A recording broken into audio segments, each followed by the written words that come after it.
அன்பான கைரேக அபிமானிகளே, அடிப்படை கைரேக சாஸ்திரத்தை அறிந்திருக்க வேண்டுமென்றால் ஆங்கிலத்தில் புலமை இருந்தால் கூட இதை சுலபமாக கற்றுக்கொள்ளலாம்.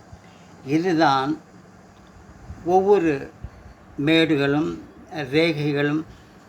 இதுதான் சந்திரமேடு, சுக்கிரமேடு, குருமேடு, சனிமேடு அண்ட் புதன்மேடு. இதை அப்படியே மனப்பாடம் செய்து கொள்ளுங்கள். அதன் பிறகு நீங்கள் இதையும் கற்றுக்கொள்ள வேண்டும். இது ஒவ்வொரு ராசியை குறிப்பிடுவது. பொறுமையாக பாருங்கள்.